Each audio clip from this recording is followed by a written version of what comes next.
Nous sommes dans la communauté de Tchaourou, une zone de culture de l'Anacadie au Bénin.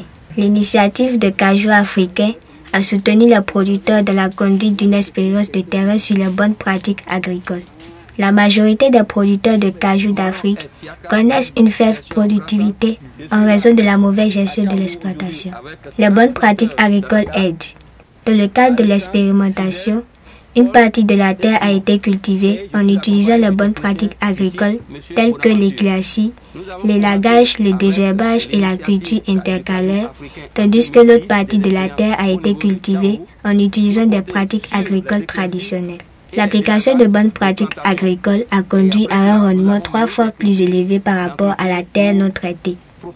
8 kg par arbre sur la parcelle non traitée et jusqu'à 25 kg sur la parcelle traitée. Nous avons obtenu sur la parcelle témoin après 2 ans à 25 kg par arbre sur les parcelles traitées. Cette expérience est passée auprès de ces 4 producteurs dans la commune de Tchaourou.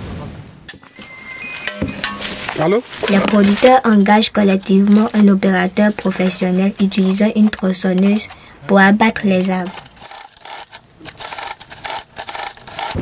Mais on va faire tout, c'est-à-dire on va couper l'arbre, on va couper les branches.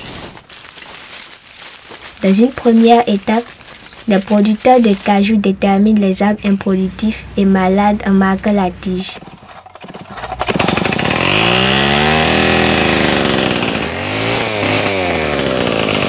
Cette technique est appelée éclaircissage.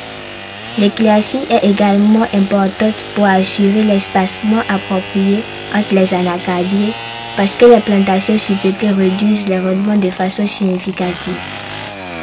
Le travail avec une tronçonneuse est dangereux et ne doit être exécuté que par un personnel qualifié.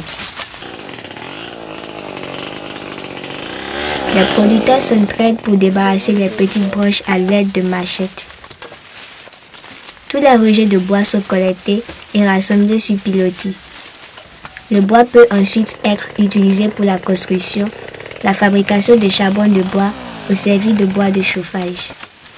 Certains producteurs peuvent décider de vendre le bois, créant ainsi une source de revenus supplémentaires qui peut être utilisée lorsque les ménages sont confrontés à des difficultés financières.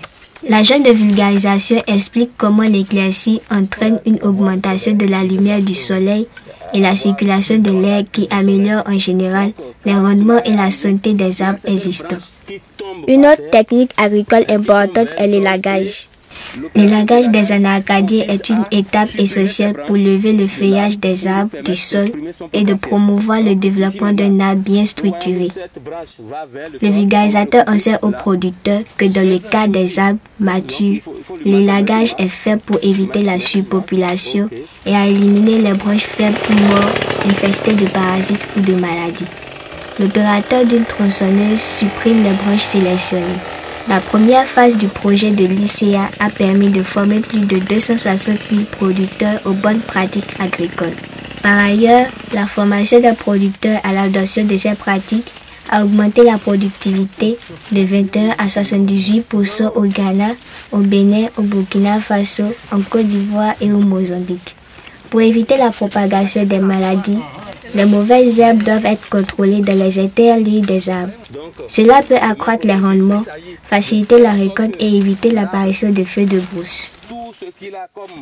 Une autre technique agricole importante est la culture intercalaire. Il est possible de faire l'association avec les cultures comme le soja, le maïs et l'arachide car elles n'endommagent pas les anacadiers à proximité et elles favorisent également l'augmentation de la fertilité du sol. La culture intercalaire est une source de revenus supplémentaires pour les producteurs tout en favorisant l'autonomie alimentaire. L'application de bonnes pratiques agricoles a le potentiel d'accroître les rendements de manière significative et améliore les moyens de subsistance des producteurs dans les zones rurales.